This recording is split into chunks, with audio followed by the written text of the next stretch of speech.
Welcome back to Placemaking in the Algorithm. I'm Wetu. And I'm Enrique. This is our final episode. And today, we're pulling all the threads together in a piece called City in the Feed.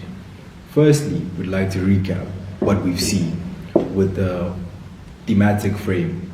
So across this series, we followed how TikTok and platforms like it aren't just entertainment apps. They're spaces of urban narration. They shape where we go, how we see, what we value, and ultimately who we become in cities. We started with identity, asking, who are you? When identity is constantly performed and reshaped through the space and algorithm. We spoke about food and fashion as placemaking, as well as the algorithm as a silent planner. And now we ask, what kind of a city is being made through all of this? Who gets to belong in the city that shows up on our screens, and who's left out? This episode is about collective identity, urban memory, and digital futures. It's about the feeds that build cities and the people who resist, remix, and reclaim space within them. We move on to our next segment, belonging in the digital city. So let's start with the basic truth. The city in the feed is often a performance of aspiration. We don't just post where we are, we post where we wish to be. The rooftop brunch, the curated outfits, the urban aesthetic. But beneath that aspiration is a deeper question of belonging. Who sees themselves in the city? Who gets to say this space is mine, whether physically or symbolically? And that brings us to public space. In theory, it should be for everyone, but even digitally, public space is contested. Not all posts go viral, not all places trend, and not all people are equally visible. Just like in the physical city, the feed has borders. And often those borders follow old lines of race, class, infrastructure, and power. Think of who dominates the hashtag Joburg or hashtag Cape Town tags. Who do you see most? And this is where Sandercock's idea of voice, emotion, and storytelling matters most.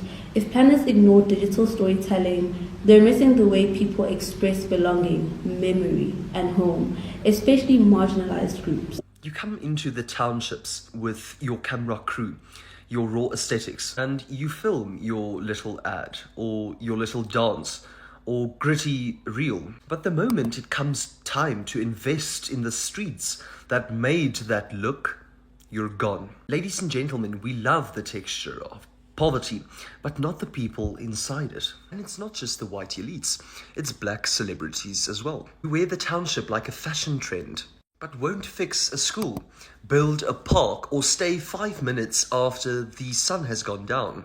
You say it's not safe. Safe for who? The millions of people who live there every day? Or are you just scared to see life without any filters? The township is not someone's aesthetic. It's someone's home. So if you're not going to help build it, get the hell out. Decolonizing the digital city. Let's go further. If planning has colonial roots through land control, racial zoning, and top-down control, then we have to ask, what does digital colonialism look like? It looks like apps owned in the global north that mediate life in the south. It looks like Black and African creators being deprioritized in algorithms. It looks like global aesthetics replacing local knowledge systems. And it looks like Johannesburg, a city full of layered histories being flattened into Instagrammable moments. That's why planners have to think beyond the physical form. They must plan with stories, soundscapes, emotions, and memory. As Throgmorton reminds us, planning is persuasive storytelling. So who gets to tell the city's story? And how do we challenge stories that erase complexity? We don't have easy answers, but part of the response is in collective re-narration.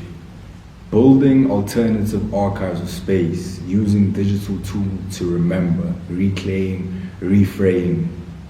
That's what some creators are doing now. So moving on to our next segment, practice meets theory, let's take this back to planning practice. South African cities have long been shaped by inequality, exclusion, and contested visibility. Planners now have to extend their toolkit to include the digital. Imagine using TikTok data to map informal economies in Yovo, or interviewing influencers to understand how fashion and food shape street identity.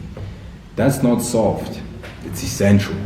Planning today means engaging with the algorithm, the camera, and the caption. It means recognizing how aesthetics, virality, and emotions are shaping public imagination. As Moroni said, urban systems now operate through technological layers, and if planners can't navigate those layers, they risk being irrelevant, or worse, reproducing exclusion through inaction.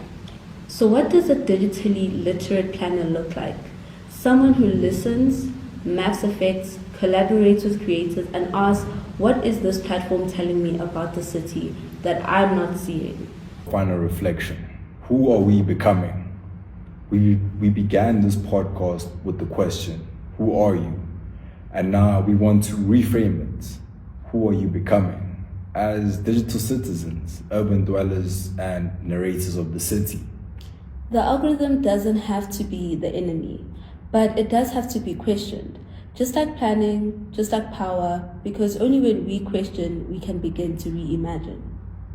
We don't need to erase the feed, but we do need to flood it with stories of resilience, of beauty and unlikely places, of people making spaces in systems never built for them. Because cities aren't made by blueprints. Because cities aren't just made by blueprints alone. They're made by how we feel, what we remember, and what we choose to share. That's it for our final episode, Cities in the Feed. We've explored how platforms mediate space, how digital practices shape identity, and how we might design more inclusive cities in the age of algorithms. This podcast was for the planners, the storytellers, the creators, and anyone wondering why the city feels both so familiar and so unknown. Thanks for walking the feed with us. And remember, cities aren't just planned, they're felt, filmed, and fed back to us.